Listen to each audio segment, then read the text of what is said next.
आज ये भारत सरकार की तरफ से स्वच्छता अभियान के माध्यम से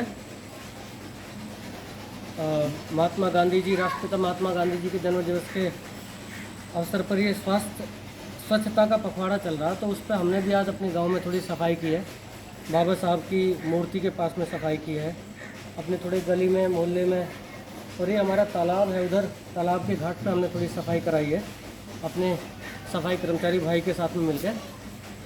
तो मैं आज आपको एक दलित साहित्यकार हैं बच्चालाल उन्मेष, उनकी एक कविता सुनाना चाहता हूँ। हमारे देश में सदियों से, हजारों साल से एक वर्ण व्यवस्था, जातिवादी व्यवस्था चली आ रही है। तो उसमें आज भी जो दलित समाज है, जो पिछड़ा समाज है, वो तालाब के किनारे छोटे मोटे मकानों में, छोटी छोटी गलियों में रहता है। एक कविता है, आप उसको सुने बहुत ध्यान से। ये बच्चालाल उन्मेष की कविता है। कविता का शीर्षक है कौन जात हो भाई। कौन जात हो भाई, दलित हैं साहब। कौन जात हो भाई, दलित हैं साहब। अरे नहीं, मतलब किस में आते हो। जवाब आता है आपकी गाली में आते हैं, गंदी नाली में आते हैं, अलग की हुई थाली में आते हैं साहब। मुझे लगा हिंदू में आते हो। आता हूँ ना साहब, पर आपके चुनाव में।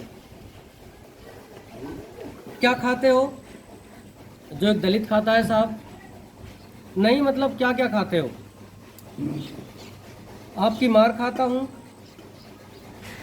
तंगी में नून तो कभी अचार खाता हूँ। नहीं, मुझे लगा मुर्गा खाते हो। खाता हूँ ना साहब, पर आपके चुनाव में। क्या पीते हो भाई जो एक दलित पीता है साहब। नहीं, मतलब क्या क्या पीते हो। छुआछूत का गम, टूटे अरमानों का दम, और नंगी आंखों से देखा गया भ्रम पीता हूँ साहब। मुझे लगा शराब पीते हो। पीता हूँ ना साहब, पर आपके चुनाव में। आपने देखा होगा हमारे देश में जब चुनाव होते हैं, चाहे वो ग्राम प्रधान के चुनाव हों, राज्य के चुनाव हों, केंद्र के चुनाव हों, गरीबों की बस्तियों में शराब बांट करके, छोटे मोटे लालच दे करके वोट ले लिए जाते हैं गरीबों के। कहीं धमका करके, कहीं छोटे मोटे शराब दे के लालच में। मुझे लगा शराब पीते हो। पीता हूँ ना साहब, पर आपके चुनाव में। क्या मिला है जो दलित को मिलता है साहब। नहीं, मतलब क्या क्या मिला है। ये जिल्लत भरी ज़िंदगी साहब, आपकी छोड़ी हुई गंदगी, और तिस पर भी आप जैसे की बंदगी साहब। मुझे लगा वादे मिले हैं, मिलते हैं ना साहब, पर आपके चुनाव में। क्या क्या किया है जो दलित करता है साहब। नहीं, मतलब क्या क्या करते हो।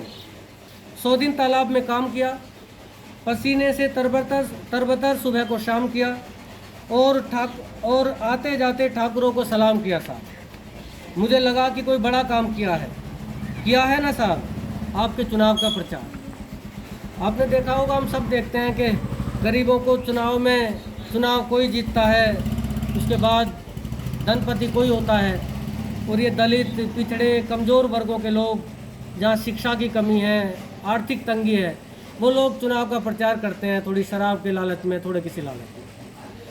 तो मैं बस इतना कहना चाहता हूँ, एक अवेयरनेस के माध्यम से, कि दलितों के लिए बहुत ज़रूरी है सबसे पहले शिक्षा। हम अपने बच्चों